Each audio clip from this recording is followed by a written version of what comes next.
Hi guys, and welcome back to the channel. In this video, we're going to take you through exactly how you can actually find your book topic to write about. So without further ado, let's just get on into it. So choosing a book topic.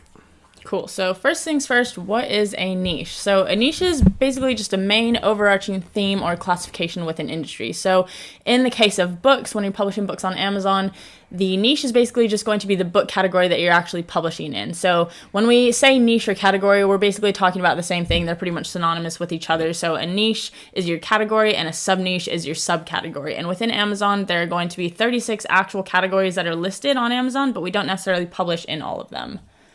Yeah, so some examples of some niches or categories on Amazon. We've got business and money, arts and photography, romance, health, fitness and dieting, mystery, thriller and suspense, history and crafts, hobbies and home. As Angelina was just saying, we actually don't publish in them all.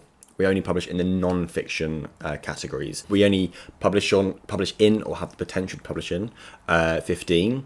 There are some other non-fiction ones, but they're not really applicable to publish in, so we just stick to the 15. So for example, the niches which we would publish in on this screen are business and money, arts and photography, health, fitness and dieting, and crafts, hobbies and home, the non-fiction. And then the fiction ones are, for example, romance, mystery, thriller and suspense, and history. So those are the niches or categories, but we use them interchangeably. Yeah, so when you're actually on the Amazon bestsellers list, you'll see all the different categories on the left here. We'll go into Amazon in a minute to show you exactly where those are and how to get to them. So now on to sub-niches. So you have your main niche, and then each niche can be broken down further into sub-niches, and actually those sub-niches can actually further be broken down into sub-niches or sub-subcategories. Exactly. So for example, you have business and money is your overarching niche, but as you can imagine, business money is very, very broad, so it needs to be broken down a little bit more. So when the customer is going onto Amazon, they can go through more specific channels rather than just looking at business and money. They might want an investing book. So some examples of some sub-niches are personal finance, real estate, and investing. And I think in business and money, there's maybe like 20. There's a lot of subcategories or sub-niches, and then each of the individual sub-niches that you can see here on the screen. So like these ones would get broken down even further into subcategories within those. So for example, investing would break off into like stock market investing or cryptocurrency investing or derivatives and options, that sort of thing. So that is basically your main niche, sub-niche, sub-niches, and it sometimes is broken down even further than that on Amazon.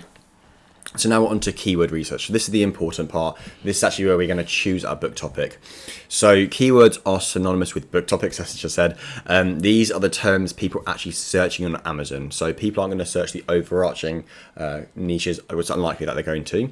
No one's going to search business and money, but someone might search how to invest in the stock market or strength training for beginners, for example. Yeah. There we go. For example, strength training, home, beer brewing, or real estate investing are the search terms people are actually searching into Amazon, and they're called the keywords, and that is how we derive or get our book topics. Exactly. So some useful tools that we use Amazon suggestions, auto suggestions, which we'll show you in a little bit, and then we just scroll through the bestsellers list. So we kind of have two options where we can actually find book topics to write about, and we'll go over that in just a bit.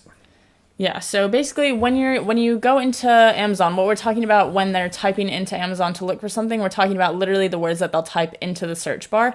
And this is where the auto suggestions will pop up. So for example, if you start typing strength, you'll see maybe that like strength training or strength training for women will pop up in the auto suggestions. And that means people are actually searching for that. If it's in the auto suggestions, that is a search term. So that means there's a demand for it. Yeah.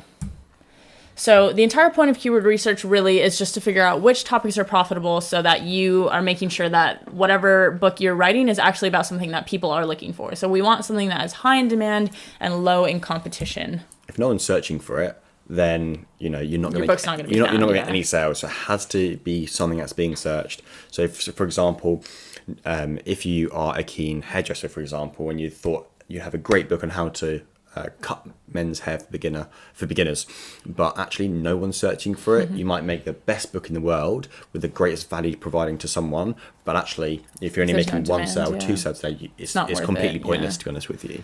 So how do we actually find profitable book topics then? First of all, we want to have a book topic which is high in demand. Ideally, looking for topics which are ranking consistently under 150,000, which is roughly one sale per day. And we'll show you a website we can use where we actually show you how many sales per day is related to the BSR. So 150,000 BSR. So BSR stands for Best Sellers Rank. It's a ranking system that Amazon has, basically showing you how well a book's doing on Amazon. So number one BSR is selling. I think we worked it out one time. 80,000 copies per month. Yeah, it's lots. As we said, but I think between 100 to 150,000 BSR, one copy a day, still not that bad. Imagine if you have one book a day, $6 a day, $6 per book, you're still earning a good couple of $100 per book when it's not even ranking that well. Per month, sorry, yeah. And then low competition. So looking to see that enough books with a lower amount of reviews. So if a book has lots of reviews on it, obviously that's a lot of social proof. People buy because of social proof. The more reviews it has, the better sales it's going to make. So if we're wanting to enter into a niche, we want to make sure our competition has relatively low reviews. Under around 300, we sort of tend to say is a good number to look at. Okay. All right, so luckily there are tools available that you can actually see the BSR rankings on Amazon. So basically what we use is a Google Chrome extension called DS Amazon Quick View. There are definitely other tools out there. This one's just easy because it's a free one and it's just a Google Chrome plugin, as I said, so you don't have to download anything or buy anything.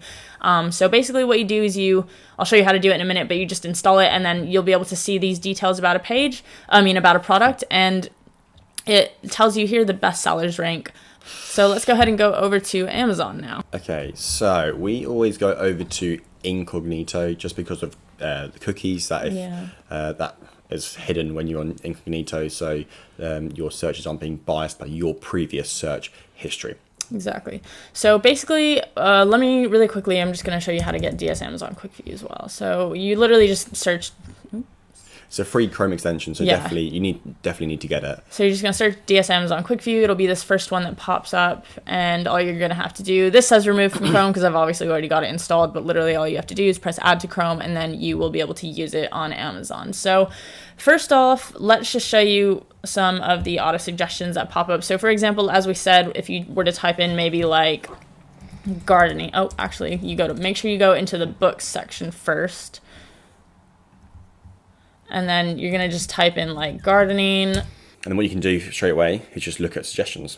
Yeah. So for example, you can see like gardening vegetables, gardening for beginners, or just gardening books. But that is one way to look for it. Also, what you can do is just go into once you go into a search, you can then click on bestsellers and more. And then you're going to want to click on print bestsellers. You can do Kindle bestsellers as well, but we typically just stick to the print ones because we find that with nonfiction books, most of the sales do come from paperbacks.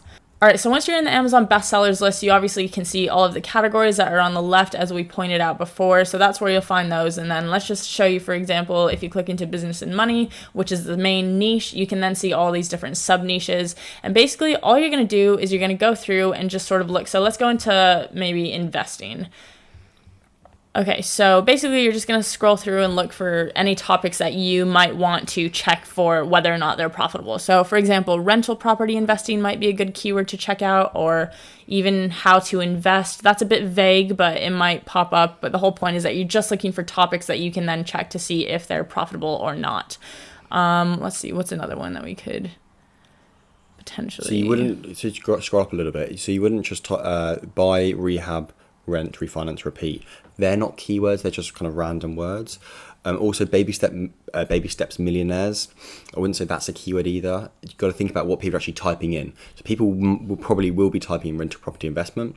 So all we'd do is we'd just create a little document of the different keywords you found, and then type them into the actual main search bar. Yeah, so here's another check the BSR ranking. Here are another couple examples of keywords that you might potentially note down: how to day trade, or how to day trade for a living, maybe, or investing for kids even. But basically, so you can see here all of these numbers. These are the BSR rankings that the DS Amazon Quick View shows you.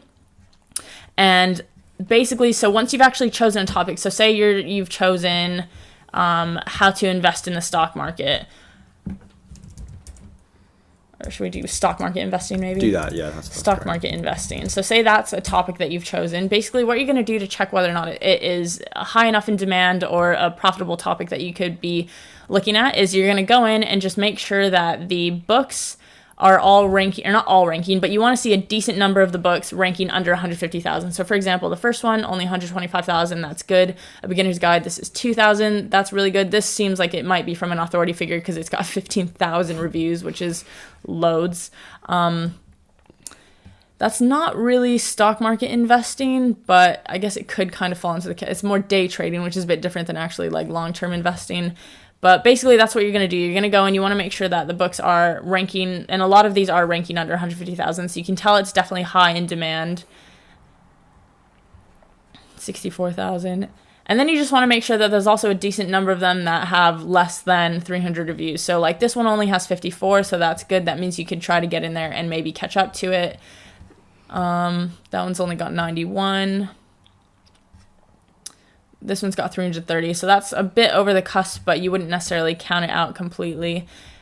But basically, you can see that is kind of the process that you would go through to check if something is profitable, high in demand, and low in competition. So, and let's just quickly go to Kindle Sales Calculator. So this is actually how you can check if the BSR ranking, check the BSR ranking, how many sales you're making each day or each month for a specific BSR ranking. So we go on, or BookBeam, yeah. So you can either use BookBeam, and we'll link them both below, Kindle Calculator, or Kindle Sales Calculator. So this is the Kindle Sales Calculator. Yeah, they all pretty much do the same thing. There's a few of them, but basically what you're going to do is, go ahead. Do you want to... Yes, so what we're going to do, let's just take this one, for example, 149,000. You don't need to do it to the actual... the last digit. You can just do 149,000. It'll be about the same. So 149. Yeah. So you're getting roughly 2 sales per day at 149,000. So that's obviously, it's not amazing, but if you're having 2 sales a day, that's they're saying 33 a month here, even though maths don't quite add up. So yeah, roughly 30 sales a month for roughly $6 royalty. It's around about $180, $200 of passive income every month. So that's a good tool to use. Also, I think the whole point of this as well is you can definitely get a book ranking lower than 150,000. So I think the whole point is that if you see a market where there are a lot of books ranking at 150,000, then hopefully you can get in there and get your book ranking at like 100,000 or 50,000 or even less than that. So yeah. I guess that's the whole point, is finding books that have the demand that you can also beat. Yeah, definitely. So just to recap, how we can actually find keywords, book topics to write about is just go into your search bar here, type in topics which you're interested in, or go to the bestsellers categories, subcategories, and just look through the bestseller categories, the bestseller lists, and just start to come up with some topics, write them down, and then check the BSR ranking, and then check the reviews. So that's kind of how we do it. Hope that's been helpful, guys. So remember, this is part of a playlist. So this is our second video, and we're going to have the remaining 5 videos below this one, and we're going to be taking you through exactly how you can go from no book, no idea at all, to actually become a fully certified Amazon publisher, probably within the next 2 months. And also, guys, we do have a course that we've put together that is much more in depth about all of the stuff that we've been talking about throughout this playlist, or will be talking about throughout this playlist. So if you want to check that out, we will link it below. But also, if you are enjoying the videos so far, you're finding them helpful, don't forget to like, share, and subscribe, and we'll see you guys in the next video. Thanks, guys. We'll see you then. Bye-bye.